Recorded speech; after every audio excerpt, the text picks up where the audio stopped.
ಜನ ಒಂದು ರೀತಿಯಾದಂಥ ಸಮಸ್ಯೆಯನ್ನು ಅನುಭವಿಸ್ತಾ ಇದ್ದರೆ ಇನ್ನೊಂದು ರೀತಿಯಾದಂಥ ಸಮಸ್ಯೆಯನ್ನು ಗುತ್ತಿಗೆಯಲ್ಲಿ ಕೆಲಸ ಮಾಡುವಂಥವ್ರು ಅನುಭವಿಸ್ತಾ ಇದ್ದಾರೆ. ಏನು ಸಂಬಳನೇ ಬರ್ತಿಲ್ವಂತೆ, ಅನ್ನಭಾಗ್ಯ ಕೋರ್ಲಿ, ಗೃಹಲಕ್ಷ್ಮಿಗೆ ಹೊರಟೋಗ್ಲಿ, ಸಂಬಳನೇ ಇಲ್ಲದೆ ಇದ್ದರೆ ಜೀವನ ಹೆಂಗೆ ನಡೆಸೋದು ಇವರು?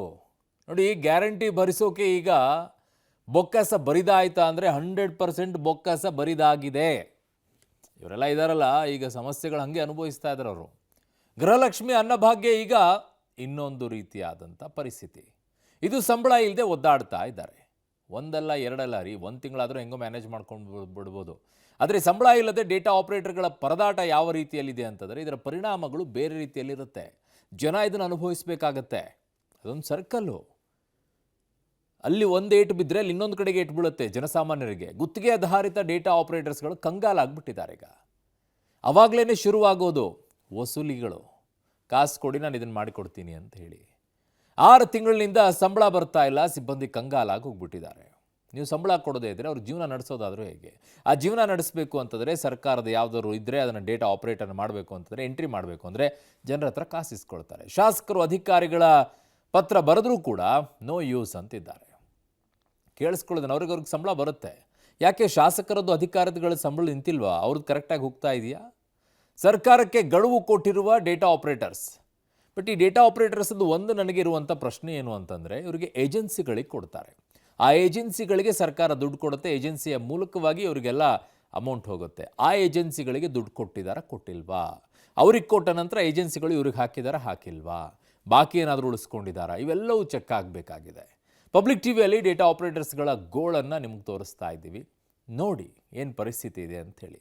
ಗ್ಯಾರಂಟಿ ನಿಮ್ಮ ಮನೆಗೆ ಬಂತು, ಅರ್ಧಂಬರ್ಧ. ಅದರ ಅನುಭವ, ಅದರ ಪರಿಸ್ಥಿತಿಯನ್ನು, ಭೀಕರತೆಯನ್ನು ಡೇಟಾ ಆಪರೇಟರ್ಸ್ ಹೇಳ್ತಾ ಇದ್ದಾರೆ. ನೋಡು.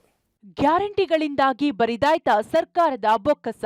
ಸರ್ಕಾರದಿಂದ ಬರಬೇಕಾದ ಹಣ ಬರ್ತಾನೆ ಇಲ್ಲ. ಗೃಹಲಕ್ಷ್ಮಿ, ಅನ್ನಭಾಗ್ಯ, ಪಿಂಚಣಿ ಬಳಿಕ ಮತ್ತೊಂದು ಗುತ್ತಿಗೆ ಆಧಾರಿತ ಡೇಟಾ ಆಪರೇಟರ್ಗಳಿಗೆ ಸಿಗ್ತಿಲ್ಲ ಸಂಬಳ. ಹೌದು, ರಾಜ್ಯ ಸರ್ಕಾರದ ಬೊಕ್ಕಸ ಬರಿದಾಯ್ತೆ ಎಂಬ ಪ್ರಶ್ನೆ ಈಗ ಎಲ್ಲೆಡೆ ಎದ್ದಿದೆ. ನಿನ್ನೆಯಷ್ಟೇ ಪಬ್ಲಿಕ್ ಟಿವಿ ಸರ್ಕಾರದ ಗ್ಯಾರಂಟಿ ಯೋಜನೆಗಳ ಫಲಾನುಭವಿಗಳಿಗೆ ಸಿಗದ ಗ್ಯಾರಂಟಿ ಹಣದ ಬಗ್ಗೆ ವರದಿ ಮಾಡಿತ್ತು. ಕಳೆದ 3-4 ತಿಂಗಳಿಂದ ಗೃಹಲಕ್ಷ್ಮಿ ಹಣ, ಅನ್ನಭಾಗ್ಯ ಹಣ, ಪಿಂಚಣಿ ಸಿಗದೆ ಜನರು ಪರದಾಡುತ್ತಿರುವ ಬಗ್ಗೆ ಪಬ್ಲಿಕ್ ಟಿವಿ ಸವಿಸ್ತಾರವಾಗಿ ವರದಿ ಬಿತ್ತರಿಸಿತ್ತು. ಪಬ್ಲಿಕ್ ಟಿವಿ ವರದಿಯ ಬೆನ್ನಲ್ಲೇ ಸಿಎಂ ಸಿದ್ದರಾಮಯ್ಯ, ಡಿಸಿಎಂ ಡಿಕೆಶಿ ಪ್ರತಿಕ್ರಿಯಿಸಿದ್ದು, ಸಮಸ್ಯೆ ಕೂಡಲೇ ಬಗೆಹರಿಸುವುದಾಗಿ ಭರವಸೆ ನೀಡಿದರು. ಆದ್ರೀಗ ಮತ್ತೊಂದು ಭಾಗದಲ್ಲಿ ಸರ್ಕಾರದಿಂದ ಬರಬೇಕಾದ ಹಣ ಬರದೆ ಜನರು ಪರದಾಡುತ್ತಿದ್ದಾರೆ. ಅವರು ಬೇರೆ ಯಾರೂ ಅಲ್ಲ, ಗುತ್ತಿಗೆ ಆಧಾರಿತ 945 ಡೇಟಾ ಆಪರೇಟರ್ಗಳು. ಇವರಿಗೆ ಕಳೆದ 6 ತಿಂಗಳಿಂದ ಸಂಬಳ ಕೊಟ್ಟಿಲ್ಲ. ಇದೆಲ್ಲ ಸಮಸ್ಯೆಗಳ ಸರಮಾಲೆಯನ್ನ ಗಮನಿಸ್ತಾ ಇದ್ರೆ ಸರ್ಕಾರ ಗ್ಯಾರಂಟಿಗಳಿಂದ ಬರಿದಾಯ್ತಾ? ರಾಜ್ಯದ ಬೊಕ್ಕಸ ಖಾಲಿ ಆಯ್ತಾ ಎಂದೆನಿಸದೇ ಇರದು. ರಾಜ್ಯಾದ್ಯಂತ ಗುತ್ತಿಗೆ ಆಧಾರಿತ ಸಬ್ ರಿಜಿಸ್ಟರ್ ಕಚೇರಿಯಲ್ಲಿನ 945 ಡೇಟಾ ಆಪರೇಟರ್ಗಳು ಕಳೆದ 6 ತಿಂಗಳಿಂದ ಸಂಬಳ ಇಲ್ಲದೆ ಪರದಾಡುತ್ತಿದ್ದಾರೆ. ಸಂಬಳ ಕೊಡಿ ಪ್ಲೀಸ್ ಎಂದು ಡೇಟಾ ಆಪರೇಟರ್ಗಳು ಹೇಳ್ತಿದ್ದು, ಡೇಟಾ ಆಪರೇಟರ್ಗಳ ಪರ ಧ್ವನಿ ಎತ್ತಿರುವ ನಿಮ್ಮ ಪಬ್ಲಿಕ್ ಟಿವಿ ಅಭಿಯಾನ ನಡೆಸುತ್ತಿದೆ. ಸಂಬಳ ಕೊಡಿ ಪ್ಲೀಸ್ ಅಂತಿದ್ದಾರೆ ಡೇಟಾ ಆಪರೇಟರ್ಸ್. ಪಬ್ಲಿಕ್ ಟಿವಿಯಲ್ಲಿ ಡೇಟಾ ಆಪರೇಟರ್ಗಳ ಗೋಳು. ಸರ್ಕಾರಕ್ಕೆ ಕೋಟಿ ಆದಾಯ ಕೊಡುವ ಸಬ್ ರಿಜಿಸ್ಟರ್ ಕಚೇರಿಯಲ್ಲಿ ಗುತ್ತಿಗೆ ಆಧಾರದ ಮೇಲೆ ಕೆಲಸ ಮಾಡುತ್ತಿರುವ ಡಾಟಾ ಎಂಟ್ರಿ ಆಪರೇಟರ್ಗಳಿಗೆ ಕಳೆದ 6 ತಿಂಗಳಿಂದ ಸರ್ಕಾರ ಸಂಬಳವೇ ನೀಡಿಲ್ಲ. ಕಲಬುರಗಿಯಲ್ಲಿರುವ ಸಬ್ ರಿಜಿಸ್ಟರ್ ಕಚೇರಿಯಲ್ಲಿರುವ ಡಾಟಾ ಎಂಟ್ರಿ ಆಪರೇಟರ್ಗಳು ಸಂಬಳ ಕೊಡಿ ಇಲ್ಲ ಹೋರಾಟ ಮಾಡೋದಾಗಿ ಎಚ್ಚರಿಕೆ ಕೊಟ್ಟಿದ್ದಾರೆ. ಸದ್ಯ ರಾಜ್ಯದಲ್ಲಿ ಪಂಚ ಗ್ಯಾರಂಟಿಗಳಿಂದ ಬಹುತೇಕವಾಗಿ ರಾಜ್ಯ ಸರ್ಕಾರಕ್ಕೆ ಆರ್ಥಿಕ ಸಂಕಷ್ಟ ಎದುರಾಗಿತ್ತು. ಈಗಾಗಲೇ ಏನಂದರೆ ಪಿಂಚಣಿ ಸಮಸ್ಯೆ ಏನೋ ಕೆಲ ತಿಂಗಳುಗಳಿಂದ ಹಿಂದೆ ಆಗಿತ್ತು. ಅದಾದ ಬಳಿಕ ಆ ಒಂದು ಸಮಸ್ಯೆ ಬಗೆಹರಿದಿದೆ ಅನ್ನುವಷ್ಟರಲ್ಲೇ ಏನಂದರೆ ಪ್ರಮುಖವಾಗಿ ನೋಂದಣಿ ಕಚೇರಿಯಲ್ಲಿ ಕೆಲಸ ನಿರ್ವಹಿಸ್ತಾ ಇರುವಂತಹ ಡಾಟಾ ಆಪರೇಟರ್ ಇದ್ದಾರೆ. ರಾಜ್ಯಾದ್ಯಂತ ಒಟ್ಟು 970 ಜನ ಕೆಲಸ ನಿರ್ವಹಿಸ್ತಾ ಇದ್ದು, ಅವರಿಗೆ ಏನಂದರೆ ಕಳೆದ 6 ತಿಂಗಳಿಂದ ಅಂದರೆ ಈಗಾಗಲೇ 5 ತಿಂಗಳ ಸಂಬಳ ಕೊಟ್ಟಿಲ್ಲ. ಈಗ 6ನೇ ತಿಂಗಳಿದೆ.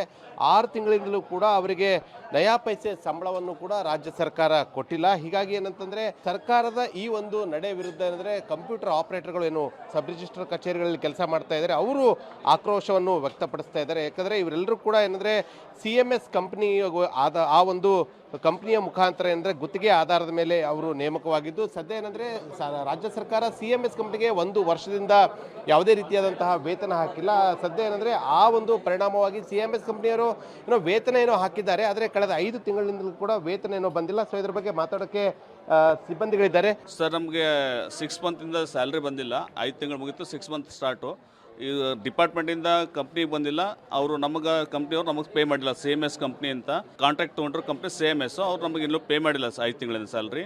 ಅವ್ರಿಗೆ ಗೌರ್ಮೆಂಟ್ ಕೊಟ್ಟಿಲ್ಲ, ಅವ್ರು ನಮಗೆ ಕೊಟ್ಟಿಲ್ಲ ಅಷ್ಟೇ. ನಮ್ಮ ಆಪರೇಟರ್ ಅಂತ ಇಲ್ಲ, ಇಂಜಿನಿಯರ್ ಕೂಡ ಇಂಜಿನಿಯರ್ಸ್ ಆದರೂ ಅವ್ರಿಗೂ ಸ್ಯಾಲ್ರಿ ಆಗಿಲ್ಲ ಸರ್. 6 ತಿಂಗಳಾಯಿತು. ಫೆಬ್ರವರಿಲಿ ಕೂಡ ಆಗದೇ ಇದ್ರೆ ನೆಕ್ಸ್ಟ್ ನಿಮ್ಮ ನಡೆ ಏನಿರುತ್ತೆ? ನಮ್ಮ ಸಂಘದ ಅಧ್ಯಕ್ಷರು ಏನು ಒಪಿನಿಯನ್ ತೊಗೋತಾರೆ ಇಲ್ಲ, ಅವ್ರು ಏನಂತಾರೆ ಅದ್ರ ಪ್ರಕಾರ ಓಡಾಟ ಅಂದರೆ ಸ್ಟ್ರೈಕಿಗೆ ಹೋಗ್ಬೋದು ಅಂತ, ಸ್ಟ್ರೈಕ್ ಮಾಡ್ಬೇಕಂತ ವಿಚಾರ ಇದೆ. ಕೇವಲ ಕಲಬುರಗಿಯಲ್ಲಷ್ಟೇ ಅಲ್ಲ, ಬಾಗಲಕೋಟೆ ನೋಂದಣಿ ಕಚೇರಿಯಲ್ಲೂ ಇದೇ ಪ್ರಾಬ್ಲಮ್ ಇದೆ. ಬಾಗಲಕೋಟೆ ಜಿಲ್ಲೆಯಲ್ಲಿ 10 ನೋಂದಣಿ ಕಚೇರಿಗಳಿವೆ. ಇಲ್ಲಿ 39 ಜನ CMS ಕಂಪನಿಯಡಿ ಒಳಗುತ್ತಿಗೆ ನೌಕರರಾಗಿ ಕೆಲಸ ಮಾಡ್ತಿದ್ದಾರೆ. ಸಂಬಳ ಇಲ್ಲದೆ ಕುಟುಂಬ ನಿರ್ವಹಣೆ ದುಸ್ತರವಾಗಿದ್ದು, ಮಕ್ಕಳ ಶಾಲೆಯ ಫೀಸ್, ಮನೆ ಬಾಡಿಗೆ, ಕಿರಾಣಿ ಖರ್ಚು ಹೀಗೆ ಜೀವನ ನಡೆಸಲು ಕಷ್ಟವಾಗ್ತಿದೆ. ಸರ್ಕಾರ ಈ ಬಗ್ಗೆ ಗಮನ ಹರಿಸಿ ಪರಿಹರಿಸಬೇಕೆಂದು ಕೇಳಿಕೊಂಡಿದ್ದಾರೆ. ಸರ್, ನಾವು CMS ಕಂಪ್ನಿಯಿಂದ ಅಪಾಯಿಂಟ್ ಆಗಿದ್ದೀವಿ. ಇಲ್ಲಿ ಒಟ್ಟು ನಮ್ಮ ಜಿಲ್ಲೆಯಲ್ಲಿ 39 ಜನ ಆಪ್ರೇಟರ್ಸ್ ಆಗಿ ಕೆಲಸ ಮಾಡ್ತಾಯಿದ್ದೀವಿ. ಒಟ್ಟು 10 ಆಫೀಸ್ ಬರುತ್ತೆ. 10 ಆಫೀಸಲ್ಲಿ ಎಲ್ಲ ಸೇರಿ 39 ಜನ ಇದ್ದೀವಿ ಸರ್. ಸುಮಾರು 6 ತಿಂಗಳಿಂದ ಈಗ ನಮ್ಗೆ ಸ್ಯಾಲ್ರಿ ಆಗಿಲ್ಲ ಸರ್. ಈಗ ಸ್ಯಾಲ್ರಿ ಆಗಿಲ್ಲ ಅಂದರೆ ನಾವು ಇರೋದೇ ಸ್ಯಾಲ್ರಿ ಮೇಲೆ. ಆಗಿಲ್ಲ ಅಂದರೆ ಯಾವ ರೀತಿ ಎಲ್ಲ ಸಮಸ್ಯೆ ಆಗುತ್ತೆ ಅನ್ನೋದು ನಿಮಗೂ ಗೊತ್ತು, ಸಾರ್ವಜನಿಕ ಎಲ್ರಿಗೂ ಗೊತ್ತಾಗುತ್ತೆ. ಕುಟುಂಬ ನಡೆಸೋದೇ ಒಂದು ದುಸ್ತರ ಆಗ್ತಾಯಿದೆ. ಈ ಮನೆಯಲ್ಲಿ ಹಾಲು ತರಲು ಪ್ರಾಬ್ಲಮ್ ಆಗ್ತದೆ ಸರ್. ಮತ್ತು ಊಟ ಏನು ಅಡುಗೆ ಮನೆಯಲ್ಲಿ ಸಾಮಗ್ರಿಗೆ ಏನೋ ತರಕ್ಕೆ, ಮತ್ತು ನಾವೇನಾದ್ರು ಮಾರ್ಕೆಟಿಂದ ಏನೋ ತರಬೇಕಾದ್ರೂ ಪೇಮೆಂಟ್ ಇಲ್ಲ, ಮನೇಲಿ ಪೇಮೆಂಟ್ ಆಗಿಲ್ಲ ಅಂದ್ರೆ ಮನೇಲಿ ಸ್ವಲ್ಪ ದುಃಖ ಮಾಡ್ಕೋತಾರೆ. ಈಗ ಒಂದು 6 ತಿಂಗಳಾಯಿತು ಸ್ವಲ್ಪ. ಮೊದಲು ಅದು ಪೇಮೆಂಟ್ ಕರೆಕ್ಟಾಗಿ ಬರ್ತಿತ್ತು ಸರ್. ಈಗ ಒಂದು 6 ತಿಂಗಳಕ್ಕೂ ಡಿಲೇ ಮಾಡಿದ್ದಾರೆ. ನಮ್ಮ ಕಂಪ್ನಿಯವ್ರಿಗೆ ಮಾತಾಡಿದ್ದೇವೆ ನಾವು, ಸ್ವಲ್ಪ ಪೇಮೆಂಟ್ ಮಾಡಿರಿ ಅಂತ. ಮಾಡ್ತೀವಿ ಅಂತ ಹೇಳ್ತಾ ಇದ್ದಾರೆ ಅವರು. ಏನಿಲ್ಲ ಸರ್, ಸ್ಕೂಲಲ್ಲಿ ಕೇಳಿದರೆ ಇವಾಗ ನಮ್ಮ ಫ್ರೆಂಡ್ ಸರ್ಕಲ್ ಯಾರ ಕಡೆ ಇಸ್ಕೊಂಡು ಇವಾಗ ಅಡ್ಜಸ್ಟ್ಮೆಂಟ್ ಮಾಡಿದ್ದೀವಿ ಸರ್. ಈಗ 1 ತಿಂಗಳು ಅಥವಾ 2 ತಿಂಗಳು ಹೇಳ್ಕೋಬೋದು, ಆದರೆ 6 ತಿಂಗಳಂದ್ರೆ ಯಾರಾದರೂ ತಡೆಯೋಲ್ಲ ಸರ್. ಎಷ್ಟಪ್ಪ ಏನು ನಿಮ್ಮ ಪೇಮೆಂಟ್ ಆಗಿಲ್ಲ ಏನೆಲ್ಲ ಅಸೈನ್ ಮಾಡ್ತಿದ್ದಾರೆ ಸರ್ ನಮಗೂ. ಅದಕ್ಕೆ ನಾವು ಹೇಳ್ಕೊಂಡು ಅಡ್ಜಸ್ಟ್ ಮಾಡ್ಕೊಂಡು ಇನ್ನೊಂದು ತಿಂಗಳಪ್ಪ ಕೊಡ್ತೀವಿ ಅಂತ ಹೇಳ್ಕೊಂಡು ಅಷ್ಟೇ ಮಾಡ್ಕೊಂಡು ಆದಷ್ಟು ಜಲ್ದಿ ನಮ್ಮ ಪೇಮೆಂಟ್ ಮಾಡಿಕೊಡು ಅಂತ ಹೇಳೋದು ಸರ್. ಇನ್ನು ಗದಗ ಜಿಲ್ಲೆಯ ಸಬ್ ರಿಜಿಸ್ಟರ್ ಕಚೇರಿಯಲ್ಲೂ ಇದೇ ಪರದಾಟ ಇದೆ. ಇಲ್ಲಿ 30 ಜನ ಡೇಟಾ ಆಪರೇಟರ್ಸ್ ಇದ್ದಾರೆ. ಶಿರಹಟ್ಟಿ ಶಾಸಕ ಡಾಕ್ಟರ್ ಚಂದ್ರು ಲಮಾಣಿಗೆ ಡೇಟಾ ಆಪರೇಟರ್ಸ್ ಸಂಬಳ ಆಗುವಂತೆ ಮಾಡಿ ಎಂದು ಪತ್ರ ಬರೆದಿದ್ದಾರೆ. ನಡೆಸೋದು ಕಷ್ಟ ಆದ್ರೂ ಸತ್ಯ ಎಲ್ಲ ರೀತಿಲಿಂತ ತಿಂಗಳ ಹಾಕ್ಕೊಂತ ಹೋಗಿದ್ದಾರೆ. ಯಾಕೋ ಈಗ ಒಂದು 4 ತಿಂಗಳಿಂದ ಸ್ವಲ್ಪ ಸಮಸ್ಯೆ ಆಗಿದೆ ಅವ್ರಿಗೆ. ಈಗ ಹಾಕ್ತೀನಿ ಅಂತ ಹೇಳಿದ್ದಾರೆ. ಈ ಮಂತ್ ಒಳಗೆ ನಮಗೆ ಹಾಕ್ತೀನಿ ಅಂದ್ರೆ CMS ಕಂಪ್ನಿಯವರು ಆದಷ್ಟು ಬೇಗ ಮಾಡ್ಬೇಕಂತಂದು ನಾವು ಅನ್ಕೊಂತೀವಿ ಸರ್. ಅವ್ರಲಿಂತ ಲಿಕ್ಟಿವ್ ಮೂಲಕ ನೀವು ನಮ್ಮ ಕುಂದುಕೊರತೆಗಳನ್ನು ನೀಗಿಸ್ತೀರಂತಂದು ನಾವು ಭರವಸೆ ಇಟ್ಕೊಂಡಿವಿ ಸರ್. ಅಂತ ಹೇಳಿದ್ದಾರೆ ಸ್ಯಾಲ್ರಿ. ಇಲ್ಲ ಸರ್, ನಾವು ರಿಕ್ವೆಸ್ಟ್ ಮಾಡ್ಕೊಂಡಿದ್ದೀವಿ, ಮಾಡ್ತೀವಿ ಅಂತ ಹೇಳಿದ್ದಾರೆ ಸರ್. ಅವರು 5 ಮಂತ್ಸ್ ಆಯಿತು. ಅಲ್ಲ ಹಾಕ್ತೀನಿ ಅಂತ ಹೇಳಿದ್ರಲ್ಲ ಸರ್. ಈಗ ನಾವು ಅಲ್ಲೇ ಮನವಿ ಅದೇನು ಕೊಡೋದಲ್ಲ, ಹಾಕ್ತೀನಿ ಅಂತ ಹೇಳಿದ್ರೆ ಅದಕ್ಕೆ ಭರವಸೆ ಅದ್ರ ಮೇಲೆ ಇದೆ ಸರ್. CMS ಕಂಪ್ನಿಯವರು ಹಾಕ್ತೀನಿ ಅಂತ ಹೇಳಿದ್ರೆ ಅದ್ರ ಮೇಲೆ ಭರವಸೆ ಇದೆ. ಇನ್ನು ಹಾವೇರಿ ಜಿಲ್ಲೆಯ 8 ತಾಲೂಕು ಕೇಂದ್ರಗಳಲ್ಲಿ 21ಕ್ಕೂ ಅಧಿಕ ಕಂಪ್ಯೂಟರ್ ಆಪರೇಟರ್ ಇದ್ದಾರೆ. ನಮಗೆ 6 ತಿಂಗಳಿಂದ ವೇತನ ಇಲ್ಲ, ವೇತನ ಬಿಡುಗಡೆ ಮಾಡಿಸಿ ಅಂತ ತಮ್ಮ ಕ್ಷೇತ್ರದ ಶಾಸಕರಿಗೆ ಚಳಿಗಾಲದ ಅಧಿವೇಶನದ ಅವಧಿಯಲ್ಲಿ ಪತ್ರ ಸಹ ಬರೆದಿದ್ದಾರೆ. ಆದರೂ ಸಹ ವೇತನ ಬಿಡುಗಡೆ ಆಗಿಲ್ಲ. ಈ ಬಜೆಟ್ನಲ್ಲಿ ಬಿಡುಗಡೆ ಮಾಡಬಹುದು ಎಂಬ ಭರವಸೆ ಇಟ್ಟುಕೊಂಡಿದ್ದಾರೆ. ನಾವು ಡಾಟಾ ಎಂಟ್ರಿ ಆಪರೇಟರ್ ಇದ್ದೀವಿ ಹಾನಗಲ್ ಬ್ರಾಂಚ್ ಒಳಗೆ ಸರ್. ವೇತನ ಅದೇನೋ ಪ್ರಾಬ್ಲಮ್ ಆಗಿರ್ಬೇಕು, ಅದ್ರ ಸಂಬಂಧ ಹಾಕಿಲ್ಲ ಅವರು. ಅವ್ರದ್ದೇನು ತಪ್ಪು ಅಂತ ಹೇಳಲ್ಲ, ಏನು ಹಾಕ್ತಾರೆ, ಅದೇನು ಪೆಂಡಿಂಗ್ ಏನು ಇಡೋದಿಲ್ಲ. ಆದರೆ ಏನೋ ಸ್ವಲ್ಪ ಈಗ ಹಾಕ್ತೀವಿ ಅಂತ ಏನೋ ಭರವಸೆ ಕೊಟ್ಟಿದ್ದಾರೆ. ಹಾಕಿದರೆ ಒಳ್ಳೆಯದಾಗುತ್ತೆ. ನಮ್ಮದು ಸ್ವಲ್ಪ ಜೀವನ, ನಾವು ಈಗ ಏನೈತಿ ಇಲ್ಲಿ ಕೆಲಸ ಮಾಡ್ತೀವಿ, ಇದೇ ಪಗಾರ ಬಿಟ್ಟರೆ ಬೇರೆ ಏನು ಪಗಾರ ಇಲ್ಲ ನಮಗೆ. ಅವ್ರ ಮೇಲೆ ನಂಬಿಕೆ ಇದೆ, ಹಾಕ್ತಾರೆ. ಸರ್ಕಾರದವ್ರೇನು ನಮಗೇನು ಮೋಸ ಮಾಡೋದಿಲ್ಲ, ಹಾಕ್ತಾರೆ ಅಂತ ನಾವು ನಂಬಿದ್ದೀವಿ ಅಷ್ಟೇ. ಸಕ್ಕರೆಗೆ ಮನವಿ ಕೊಟ್ಟಿದ್ದೀವಿ ಸರ್, ಅದು ನೋಡಬೇಕು. ಹಾಸನದಲ್ಲೂ ಈ ಪರದಾಟ ಹೊರತಾಗಿಲ್ಲ. ಹಾಸನ ಜಿಲ್ಲೆಯಲ್ಲಿರುವ 32 ಡೇಟಾ ಆಪರೇಟರ್ಗಳು ವೇತನ ನೀಡುವಂತೆ ಈಗಾಗಲೇ ಸರ್ಕಾರಕ್ಕೆ ಮನವಿ ಸಲ್ಲಿಸಿದ್ದಾರೆ. ಆದರೂ ಸಂಬಳ ಆಗಿಲ್ಲ. ಹೀಗಾಗಿ ಸರ್ಕಾರಕ್ಕೆ ಮಾರ್ಚ್ 5ರವರೆಗೆ ಕಾಲಾವಕಾಶ ನೀಡಿದ್ದು, ವೇತನ ನೀಡದಿದ್ದರೆ ಪ್ರತಿಭಟನೆಯ ಎಚ್ಚರಿಕೆ ಕೊಟ್ಟಿದ್ದಾರೆ. ಒಟ್ಟು 6 ತಿಂಗಳಿಂದ ನಮಗೆ ಸಂಬಳ ಆಗಿಲ್ಲ. ಮತ್ತು ನಮಗೆ ಅದರಿಂದ ತುಂಬ ಕಷ್ಟ ಆಗಿದೆ. ಈಗ ಮಕ್ಕಳ ಫೀಸ್ ಆಗಲಿ, ನಮ್ಮ ದೈನಂದಿನ ಖರ್ಚುಗಳಾಗಲಿ, ಬಾಡಿಗೆ ಕಟ್ಟೋದು, ಕೆಲವರು ಬಾಡಿಗೆ ಕಟ್ಟೋರು ಇರ್ತಾರೆ, ತುಂಬಾ ಕಷ್ಟ ಆಗ್ತಾ ಇದೆ. ಅದರಿಂದ ಸ್ಟ್ರೈಕ್ ಮಾಡಬೇಕಿತ್ತು 17ನೇ ತಾರೀಕು. ಬಟ್ ಅವ್ರು ನಮಗೆ ಏನು IGR ಆಫೀಸಿಂದ ಸ್ಟ್ರೈಕ್ ಇದೆ, ಅದರದ್ದು ಮುಂದೆ ಹಾಕ್ಕೊಳ್ಳಿ, ನಾವೆಲ್ಲ ಅದನ್ನು ಏನು ನಾವು ಕೇಳಿರೋ ಬೇಡಿಕೆಗಳನ್ನ ನಾವು ಮಾಡಿಕೊಡ್ತೀವಿ ಅಂತ ಹೇಳಿ ಅವರು ನಮಗೆ ಒಂದು ಲೆಟರ್ ಹಾಕಿದ್ದಾರೆ. ಇಲ್ಲಾಂದಿದ್ರೆ ಈಗ 17ನೇ ತಾರೀಕು ನಮ್ಮದು ಸ್ಟ್ರೈಕ್ ನಡಿಬೇಕಿತ್ತು ಸಂಬಳ ಆಗದೇ ಇರೋ ಕಾರಣಕ್ಕೆ. ಅನಿರ್ದಿಷ್ಟಾವಧಿ ಮುಷ್ಕರ ಮಾಡೋಣ ಅಂತ ಮಾಡಿದ್ದು. ಈಗ ಈ 7 ದಿವಸದ ಒಳಗೆ ಹಾಕ್ತೇವೆ ಸಂಬಳ. ಹಾಕದಿದ್ದರೆ ನಾವು ಅಂದರೆ ಇನ್ಫಾರ್ಮ್ ಮಾಡದೆ ಮುಷ್ಕರ ಮಾಡೋಣ ಅಂತ ಇದ್ದೇವೆ.